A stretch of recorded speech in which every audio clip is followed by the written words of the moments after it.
जिस समय जम्मू कश्मीर की सरकार ने कहा था कि वो सभी प्राइवेट स्कूल्स जो स्टेट लैंड के ऊपर बने हुए हैं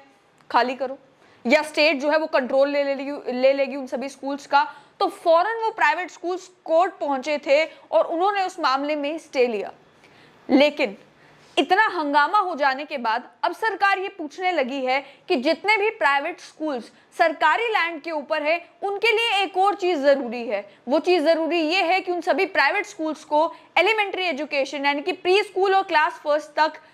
25% कोटा या 1/4 कोटा जो है वो गरीब बच्चों के लिए, मार्जिनलाइज्ड बच्चों के लिए, यानी कि जो बच्चे शेड्यूल कास्ट, शेड्यूल ट्राइब से ताल्लुक रखते हैं, जो बच्चे यतीम हैं, जो बच्चे ऐसी कैटेगरीज में फॉल करते हैं जो डिसएडवांटेज ग्रुप है, जो इकोनॉमिकली वीकर सेक्शन से ताल्लुक रखते हैं, यानी कि सिंपली जो गरीब बच्चे हैं उनके लिए एलिमेंट्री एजुकेशन में उन्हें कोटा रखना था। कितने ऐसे स्कूल हैं जो ये कोटा रख रहे हैं? डायरेक्टर स्कूल एजुकेशन कश्मीर ने लिस्ट मंगाई है उन सभी स्कूलों की जो सरकारी जमीन के ऊपर बने हुए हैं। आप जानते हैं कि राइट टू एजुकेशन का जो कानून है उस कानून की एक सेक्शन है, सेक्शन 12, जिसमें यही चीजें डिटेल में बताई गई हैं कि प्राइवेट स्कूलों के लिए जरूरी है, मैंडेटरी है कि वो 25% कोटा एलिमेंट्री एजुकेशन में गरीब बच्चों के लिए रखे, मार्जिनलाइज्ड सेक्शन ऑफ सोसाइटी से जो बच्चे ताल्लुक रखते हैं उनके लिए रखे। और केवल उन्हें ये रखना नहीं है, कोटा ये नहीं है कि आपने रखा और वो कोटा खाली रहा, बल्कि आपको एडवर्टाइज करके बताना है कि हमारे स्कूल में 25% कोटा गरीब बच्चों के लिए है,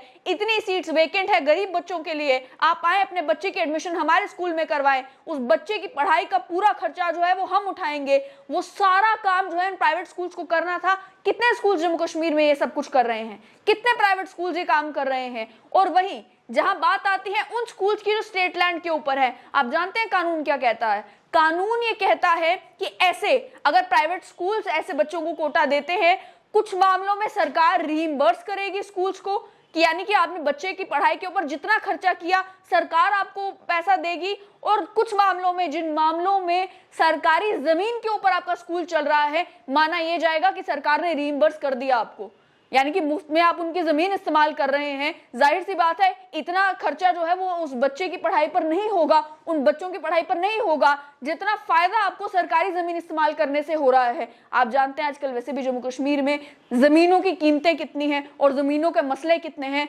अगर आपको एक जमीन खरीदनी है या एक जमीन लीज पे लेनी है तो साल का आपको कितना उसका पैसा देना है या वन टाइम आपको उसका कितना खर्चा करना है। ऐसे में अगर आप सरकारी जमीन का मुफ्त में इस्तेमाल कर रहे हैं तो मतलब काफी पैसा आपका बच रहा है। वो पैसा जो आपका बच रहा है उसी को रीइंबर्समेंट कंसीडर किया जाएगा और आपको 25% बच्चों, अपने जितना भी क्लास फर्स्ट का आपका कोटा है या प्री स्कूल का आपका जितना भी नंबर, जितनी भी स्ट्रेंथ है आपकी क्लास की, उसका 1/4 हिस्सा आपका उन बच्चों का कोटा है जो बच्चे गरीब हैं। कितने स्कूल्स आपने जम्मू कश्मीर में ऐसे देखे, बड़े प्राइवेट स्कूल्स या वो प्राइवेट स्कूल जो सरकारी जमीन के ऊपर बने हुए हैं, जिन्होंने असल में गरीब बच्चों को जगह दी है अपने स्कूल में, मुफ्त में पढ़ाई करवा रहे हैं अपने स्कूल में। डायरेक्टर स्कूल एजुकेशन कश्मीर ने जो है सभी सीईओज को ये कहा है कि इस कानून को इम्प्लीमेंट किया जाए, इंश्योर किया जाए कि जितने भी वो प्राइवेट स्कूल्स हैं जो काफी जल्दी कोर्ट का दरवाजा खटखटाने के लिए चले गए थे कि हमें हमारे इस स्कूल को खाली ना करवाया जाए, हमें सरकारी जमीन से इस स्कूल को हटवाया ना जाए या सरकार हमारे स्कूल का कंट्रोल ना ले ले, उसके लिए जो लोग अब कोर्ट पहुंच गए थे, अब उन लोगों को इस कानून का भी पालन करना है